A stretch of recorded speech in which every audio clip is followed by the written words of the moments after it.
Բարև ձեզ։ Ես եմ շնորհակալ հրավերի համար։ Ուրեմն նախ կցանկանամ խոսել երկրի համար մեկ խայտառակության գրառման մասին։ Այսօր Նիկոլ Փաշինյանը իր էջին ինչ-որ խաղաղության մասին գրառումներ է կատարել, որ վերջապես օգոստոսի 8-ը ամրագրվել է այն օրը, որ Ադրբեջանի եւ հայ ժողովրդի միջև կոնֆլիկտի օր չէ, խաղաղության օր է, որ նաեւ ինչ որ ցավակցել է, կարեկցել է ադրբեջանցի զոհերի ընտանիքներին, ինչ որ խոսում է տարածաշրջանային եղբայրության, խաղաղության մասին, ես ուզում եմ նորից հիշեցնել այս տականքին, որ դու նույնիսկ մեր զոհերի անունները չես հրապարակել, մենք չգիտենք հարյուրավոր մարդկանց ճակատագիր ինչպես է ավարտվել, մենք չգիտենք այդ մարդիկ ողջ են, գերի են, անհետ կորած են, հետո դու խոսում ես խաղաղությունից, ցավակցում ես մարդկանց թշնամի պետության զինվորների ընտանիքներին, դու քո զինվորին հարգել չգիտես, գիտես մենք կմոռանանք, որ դու մեր հողի, մեր հայրենիքի համար զոհված տղեկի դիակները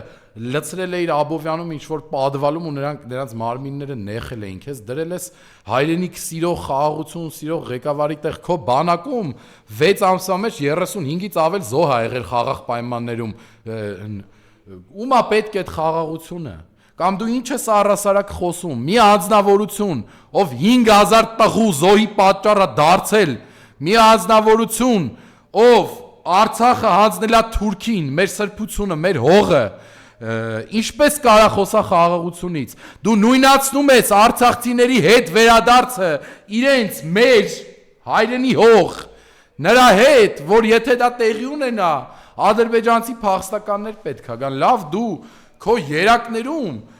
հասկացանք, որ Թուրքի արյունա հոսում, բայց ինչ ես դու Հայաստանի Հանրապետության վարչապետ այդ դեպքում, գնա Ադրբեջան, չգիտեմ, թալիշների առաջնորդ դառի, գնա 100% Ալիևը, Էրդողանը քեզ մի նահանգի, լավ նահանգի ղեկավարի պաշտոն կտաս, խես մեր արյունները խմում, ինչի համար ես այս ժողովրդին, այսպես դնում նեղ վիճակի մեջ, տուպիկի առաջ ես կանգնացնում, ինչի համար ես այդպես անում, ինչ ես մեր Ինչի 30 տարվա դիվանագիտական հաղթանակները մսխեցիր, այդ դիվանագիտական հաղթանակների հեղինակներին անուն ես կպցրել, որ իրանք են Արցախը տվել, լավ, տղամարդը ոնց կար այդքան ցածր լինի, այդքան ստախոսու խաբեբա լինի, այդքան հայրենիք ու հող չսիրող տականք լինի, ոնց կարա մարդը տենց լինի, կամ այդ գրառումիցը տանցնենք առաջ, այ անպրինցիպ երևույթ, շարժվենք առաջ, ԵԱՏՄ-ից էիր խոսում մի քանի օր առաջ, զանգել էիր Պուտինին, քեզ ուղարկել էր գրողի ծոցը, ասում էիր սա ԵԱՏՄ-ի վերջի սկիզբն է, բան, ընտրություններից առաջ ասում էիր, որ Մոսկվայից թշնամանք կա, որ չգիտեմ մեր ուղղությունը Եվրոպայա ծաղիկները Եվրոպա կգնա, Ուկրաինա կգնա, Իրանը, Բելգիա կգնա, Բիբարը Ավստրալիա կգնա, չգիտեմ, ինչ ասես արագ խոսում էիր Հիմա գնացել ես խելոք քութիկի նման ԵԱՏՄ նիստին նստել ես, ասում ես ԵԱՏՄ շուկան մեզ համար շատ կարևոր է, այ դրա համար երկակի խաղեր տալու համար, ոչ այն կողմն է մեզ դաշնակից, ոչ այն կողմն է մեզ դաշնակից, դաշնակցին սարքել ես թշնամի, այն կողմն էլ, որը որ դաշնակից չի, խոստումներ ես տալիս, մոտիկանում ես, հետո ուզում ես քեզ դաշնակից դառնա, բայց այն դաշնակիցին, որ սարքել ես թշնամի, քեզ կզծնում, քիթդ կպցնում է գետնին, ուզած իր ասածն ես անում։ Քեզից ինչ քաղաքական գործիչ դու, նայ, դու հակասական ես քո Հայաստանի Հանրապետության վարչապետի պաշտոնում լինելը։ Ոչ բանակում ծառայել ես, ոչ ռազմական գործից գիտես, ոչ դիվանագիտական կրթություն ունես, ոչ համալսարան ես ավարտել։ Ու հիմա դու Հայաստանի Հանրապետության վարչապետ ես, արդեն ոչ լեգիտիմ վարչապետ ես, այսքանին պլյուս դրած, դու նաև ոչ լեգիտիմ վարչապետ ես, Բարգավաճ Հայաստան կուսակցության ձայները գողացել ես, խորհրդարան ես ձևավորել, որտեղ արդեն քո падգամավորները զիջում են Հայաստան դաշինքի ու ուժեղ Հայաստանի падգամավորներին, իրենց մակարդակով, իրենց բանավեճի ունակություններով, հետո քո այսքան տարիներին արած չար գործերով դու արդեն պարտված վիճակում ես։ Տեսնում ենք այսօր ձերբակալել ես Արգամին, Աբրահամյան,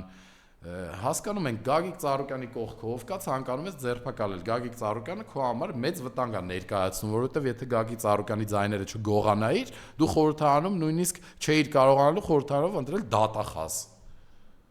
Դու գողացել ես, այսինքն գողացել ես, գողը ո՞նց է վերցնում բան գողանում, ժողովրդի ձայները։ Դու նաև պատմության մեջ դրանով ես գրվելու։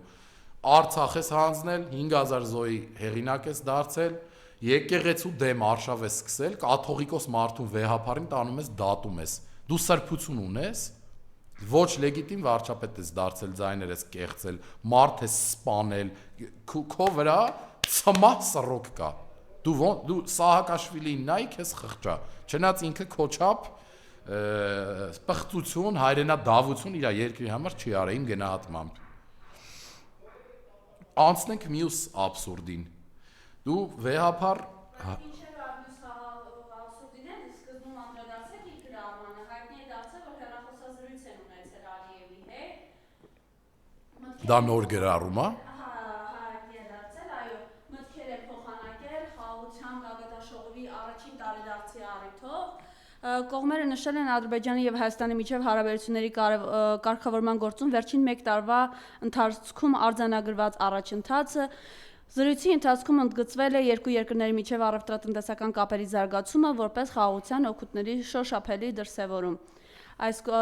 համատեքստում կողմերը նշել են ադրբեջանական նավթամթերքի արտահանումը Հայաստան, ինչպես նաև տարանցիկ բեռների փոխադրումը Ադրբեջանի տարածքով դեպի Հայաստան եւ Հայաստանից դեպի այլ ուղղություններ։ Դերեք, Մարիամ ջան, այն նույն բաները քիչ առաջ այդ իր գրածի մասով որ ասեցի, նույնը ստեղ պետք է ասեմ, բայց նայեք այնտեղ բան մոռացա ավելացնեմ, օրինակ Նիկոլ Փաշինյան, դու ինչ առաջընթաց ես գրանցել Ադրբեջանի հետ խաղաղության,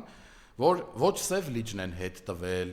ոչ այն տարածքներն են հետ տվել, որը մտնում է Հայաստանի Հանրապետության սուվերեն տարածքի մեջ, այն քարտեզի մեջ, որ դոշիտ կպցրած արա, այ հիմա եթերային բառեր էլի եթերով եմ, չեմ կարող ինձ զսպեմ։ Քո այդ դոշի կպցրած քարտեզը նույնիսկ մեր համար ընդունելի չի, անընդունելի է, բայց նույնիսկ քո դոշին այդ կպցրած քարտեզը ամբողջական իրականում այդ տարածքները մեզ մոտ չեն։ Վարդենիսից ունենք տված Թուրքին տարածքներ, տարբեր տեղերից ունես տարածքներ զիջած Թուրքին, ինչի՞ չես հետ վերցնում։ Բա որ խաղաղություն է, եղբայրություն է, Ալիևի ոտերը լվանում ջուրը խմում ես, բա ինչի համար են Բակո Սահակյանը, չգիտեմ, մեր մնացած նախագահները Արկադի Ղուկասյանը, Դավիթ Իշխանյանը, Ռուբեն Վարդանյանը, մեր մնացած Արցախի ռազմաքաղաքական ղեկավարությունը, հասարակ զինվորները ինչ են արա Բաքվում գերության մեջ։ Արա հայերը, եթե դու եղբայրություն ես հաստատել այդ թուրք շան հետ, ինչի համար են իմ Արցախի նախագահները իմ հայրենակիցները, ովքեր Արցախի համար կռվել են, Բաքվում հիմա ցմահ դատապարտված։ Ինչի համար այդ տղա, դու ինչ խաղաղության մասին ես խոսում։ Դու ում ես շնորհավորում, մի մարդու ես շնորհավորում, ում ամեն օր քնից վերակենում, ասում է Երևանը դա արևմտյան Ադրբեջան, հա։ Լավ, դու ողնաշար ունես, արա, այ անողնաշար։ Կամ շարունակեմ միտքս։ Վեհապար Հայրապետին տանում եք դատարանի դռները, ամբողջ աշխարհի լրատվականներով երեք, խայտարակ վերնագրերով, որ չլսված բանա տեղի ունեցել, առաջինը քրիստոնեություն ընդունած երկրի հոգևոր առաջնորդին դատում են իր եկեղեցական որոշման համար։ Ոչ մի տար չեմ չափազանցնում։ Էլ ասիական լրատվականներ, էլ չինական, էլ ամերիկական, էլ բրիտանական բոլոր տեղերում գրել էին ու մեծ զարմանքով ու զզվանքով քո գործողության նկատմամբ էին գրել, ոչ թե խրախուսել էին քո վեհապարի եւ քրիստոնեական առաջինը քրիստոնեություն ընդունած եկեղեցու դեմ արշավը։ Լավ, դու խայտարակություն ու խարան ես հայ ժողովրդի, հայ ազգի համար։ Դու մեր վեհապար Հայրապետին այդ կեղտոտ արշավը Թուրքի հրահանգով որ սկսել ես, չես հասկանում, որ պարտվում ես այդտեղ, չես հասկանում, որ ժամանակն է դադարեցնես, Նիկոլ, չես հասկանում, որ այդ նույնիսկ այդ քո տիրադավ փողով առած այդ հոգևորականներն են վեհապարի կողքերը պտտվում, որ ներում ստանան։ Լավ, դու օրենք խոսալով, երգելով, նախկիններ ասելով, թալանչիներ ասելով, Ինչքան անօրինություն կա այս երկրի վրա, կոպիտ օրենք կա խախտել ես, ինչքան, այտենց ոլորտ չկա, որ դու մի շանտաղություն արած չլնես, մի օրենք խախտած չլնես։ Ես զարմանում եմ, դու ո՞նց ես հետո պատասխան տալու այս քո արարքների համար։ Եվ ամենավերջում ես ցանկանում եմ խոսել Կոնջորյանի կնոջ մասին։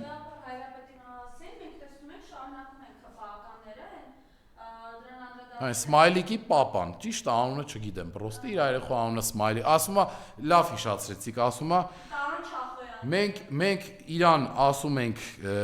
անունով Կադրիջ Ներսեսյան մարդի անունա վրան դրած, ասենք դու քրիստոնյա մարդ ես օրենքով։ Դու ամենայն հայոց կաթողիկոսին իր ավազանի անունով, եթե չես դիմում, ուրեմն դու թուրք ես։ Ուրեմն դու մուսուլման ես, ուրեմն դու կրոնի դեմ մարդ ես, եթե դու իրան ասում եմ, եթե դու չես դիմում նրան իր եկեղեցական անունով, դու թուրք ես, մուսուլման։ Նախ դա հարգանքի նշան է, որ դու վեհափառ հայրապետ ասես, ոչ թե Կատրիչ Ներսիսյան, երկրորդ, մենք վեհափառին այնքան ենք հարգե, այնքան ենք սիրե ունա մեր մոտ մինչև Նիկոլ Փաշինյանը, ու նաև հիմա էլ Արշավը այնքան հարգանք ա ունեցել, մենք սկի նրա անունը չենք իմացել։ 10 հոգուց 9 հոգին չէր կարող ասել մեր վեհափառ հայրապետի անունը, որ Կատրիճա ոչ թե Գարեգին B։ Կամ Տարոն Չախոյանի մասին էլ լավ հիշացրեցիք։ Այդ երևույթը Տարոն դու մնացել ես քո այդ ֆեյքերի մակարդակի մեջ, այդ որ նստում եք մի 20-30 հոգով այդ տենց կեղտոտ բառապաշարով այդ կեղտի ցեխի մեջ նստած, որ դու այդ հոգեբանորեն դրա մեջ ես մնացել։ Դու եկել ես Հայաստանի Հանրապետության ամենաբարձր ամբիոն ազգային ժողով, բայց դու մնացել ես այդտեղ։ Քո օգտագործած բառերը, քո խոսելաձևը, մենք վեհափառ հայրապետ չունենք։ Դուք ով եք այդ 40-50 հոգիդ, թքեմ ես ձեր երեսին։ Ուրիշ ինչ ասեմ ես ձեզ։ Եթե դուք տարել եք ձեր երեխեքին հայ առաքելական սուրբ եկեղեցում կնքել եք, եթե դուք գնացել եք վեհափառի ձեռքից օրհնությունը ստացել եք, ու հիմա այդ վեհափառին ուրանում եք, ուրեմն ձեր երեսին թքելու է։ Ուրեմն դուք անամոթ մարդիկ եք, անամոթ տղերք եք, դուք ֆեյքերի տակ մնացած մարդիկ եք, սրբություն չունեք, կրոն չունեք, դուք բացառապես կապ չունեք հայ ժողովրդի հետ, հայ ժողովրդի զգացմունքների հետ, հույզերի հետ, հայ ժողովրդի կարմիր գծերի հետ դուք ոչ մի կապ չունեք արա այդ խմբակով։ Իմիջիայլոց նաև ազգային ժողովի արդեն որպես նախագահ, մինչև այդ երբ որ ելույթ էր ունենում Ռոբերտ Հովենյանը, բարե էթիկայի սահմաններ գալու ընդդիմության այսպիսի կոչ էր անում, զրոյական կետից սկսելու խոսքեր ասում, խնդրեմ։ Դե նախ մի անգամ զրոյական կետից Նիկոլը սկսելա, տեսել ենք ինչ ա եղել, դա ոչ մի լավ բանի չի բերում։ Երկրորդ, այս նստաշրջանը հենց նոր է սկսել, առաջին շաբաթներ։ Եվ այս 4 օրվա մեջ մենք այնքան վիրավորանք, այնքան կռիվներ, այնքան տհաճ խոսակցություններ տեսանք, որ այդ խոսքերը պարզապես մնում են օդում։ Հետո Ռուբեն Ռուբինյանը մեկը ինքը իր ընկերները Հայաստանի Հանրապետության հասարակ քաղաքացին, ով իրենց քննադատում է, նույնիսկ չեն կարող այդ քննադատությունը առանց պատասխան վիրավորանք հնչեցնելու լսել, ընդունել ու շարժվել առաջ։ Ինչ կոռեկտության մասին է խոսքը, ինչ զրոյական կետի մասին է խոսքը, ինչ լոլոներ են։ Մենք չգիտենք իրանք ինչ են անելու կամ մենք չգիտենք իրանք ինչ մարդիկ են կամ ովքեր են, ինչի են ընդունակ եւ առհասարակ ինչ կոռեկտության մասին է խոսքը, եթե դուք դավաճաններով գնացել նստել եք ազգային ժողովում թուրքի ագենտներով, հող ծախած տղեկ եք դուք, ինչ կոռեկտության մասին է խոսքը ընդհանրապես։ Գոհ շնորհակալ ելնեք, որ այդ երկու ֆրակցիաները ձեզ ամեն անգամ դավաճանով չեն դիմում։ Մենք ձեր անունների առաջ դնում են պարոն, որ պահեն այդ բանը, հարգանքը, ազգային ժողովի շենքը, ինստիտուտը, որ պահեն այդ սուբորդինացիան, բայց դուք դրան էլ արժանի չեք նույնիսկ։ Ինչի մասին է խոսքը։ Եվ նորից գալով, հա, ատոմին անդրադարձակ, բայց մենք տեսնում ենք հայ մարդը ինչ խնդիրների առաջ է կանգնել, արտահանման լրջագույն խնդիրներ են, տնտեսությունը ուղղակի ավիրված է, մենք իմանում ենք 175 միլիոն տրամադրել են Վարչապետին, 24 միլիոն հեծանվային արշավին, ամբողջությամբ Պաուստային ֆոնդից, պետական բյուջեից $1 միլիոն էլ տրամադրել էր դրոններով իր նախընտրական քարոզարշավի ավարտական հավաքը նկարելու համար։ Այս մարդը ինչ ուզում անում է։ Այսինքն մենք ամեն անգամ ոչ ենք խոսելու դրանցից, դա պետքա ժողովուրդը հասկանա, իգիտություն ընդունի, որ Նիկոլին չգնան ընտրեն։ Եվ մի բան եմ ուզում անցած թեմայից ասել, բոլոր այն մարդիկ, ովքեր գնացել Նիկոլին ձայն են տվել, որ իրենց կրոնը Նիկոլը պղծի քրիստոնեությունը։ Այդքանով սահմանը փակվենք այդ մասով, շարունակենք անցնենք առաջ։ Նայեք, ես քիչ առաջ էլ նշեցի ոլորտները, ծաղիկ վաճառողները կանգնած են կռախի առաջ, կոլապսի մեջ են։ Բանջարեղենի արտահանողները, պոմիդոր, բիբար, չգիտեմ, կարտոֆիլ, տարատեսակ, բանջարեղեն արտադրող, միրգ արտադրող, ծիրան, չգիտեմ, դեղց, արտադրող եւ արտահանող գյուղացիները, իրանց շահույթը 95%-ով կրճատվել է 1 ամսվա մեջ։ Ուրեմն կաթնամթերքի արտահանումը նույնպես 90%-ով նվազել է։ Ուրեմն Նիկոլ Փաշինյանը սեփական աթոռը պահելու եւ սեփական քմահաճույքները բավարարելու համար մի ամբողջ խավի, գյուղացիների խավին, ովքեր տնտեսության պահողն են, տնտեսության զարկ տվողն են, ովքեր այն մարդիկ են, ովքեր երկիրը բրդում են առաջ, որովհետև եթե գյուղատնտեսությունը չլինի, եթե գյուղացին չաշխատի, նախ արտագաղթը կմեծանա, նախ գյուղերը կդատարկվեն, երկրորդ տնտեսության նվազման դեպքում նաև ապրանքները կթանկանան։ Եվ ես ուզում եմ հասկանամ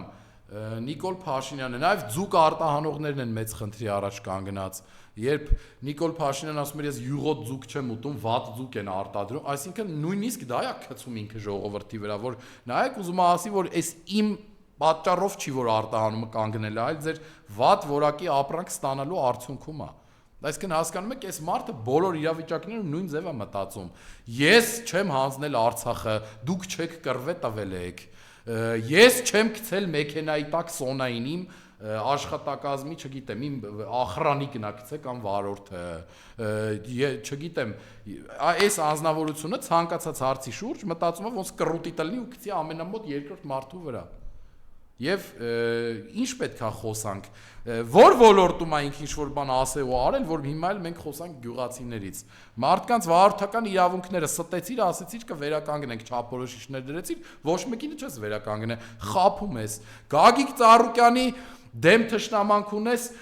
10,000 հոգու թողել ես գործազուրկ։ Մարդկանց գործարանները փակում ես, կոնյակի գործարանն ես խլում, մուլտիվելնեսն եք խլել տվել Ավինյանին, քանի կար այդտեղ սխալ տեղեր կառուցած, հիմա հենց խլել եք Տոշնյա տեղը դարը, ամեն ինչ ուղղվել է։ Քամի ա եղել, շենքը դզվել է, վсё, նորմալ է։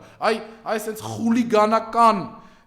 պահվածքով եւ գործողություններով, զորբայությամբ դուք ձեր գործերը առաջ եք տանում, բայց մի օր այդ բոլորը ձեզ քաղաքական առումով խեղտելու են, դուք չեք դուրս գալու դրա տակից։ Եվ ամենավերջում կցանկանամ խոսել օրինակ այս Կոնջորյանի կնոջ մասին։ Սա վառ օրինակ է, թե ոնց էր Նիկոլ Փաշինյանը ասում, որ ծանոթ բարեկամ խնամի պետքա չբերել, չդնել ազգային ժողովում, պետական մարմիններում, ՀՀԿ-ին էր մատնանշում, մնացած ֆրակցիաներին Արտուր Բաղդասարյանին, ՕԵԿ-ին ամբողջ կյանքում այդ ծանոթ բարեկամով գործի ընդունելը Նիկոլ ընդդիմադիր եղած, երեխա եղած վաղտ բարձրաձայնել է։ Հիմա եկել է, իր կնոջով հիմնադրամները բացել է։ Իր կնոջ ընկերուհիներով հիմնադրամը լցրել է աշխատակիցներով։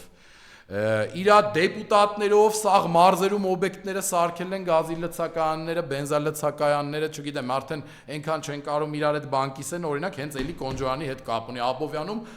Կոնջորյանի աղբորն էին CCS-ի գնացել մյուս ԿՊԱ-կանի տան մոտ քֆուր էր տվել։ Կոնջորյանի կինը Հայ Փոստի ղեկավարն է, նախագահն է, տնօրենն է, ով ամսական $10,000 աշխատավարձ ստանում, պրեմիաների ու մնացած ատկատները չհաշված։ Մենք տեսել ենք ստատիստիկ տվյալներով, որ Էդուարդո Էրնեկյանից մեծն հայ բարերարից արգենտինահայ խլելով փոստը եւ տալով պետականացնելով ճակերտների մեջ եւ Կոնջորյանի կնոջը նախագահ նշանակելով մենք տեսնում ենք, որ Հայ Փոստի ապրանքաշրջանառությունը, ֆինանսական շարժը, օգուտը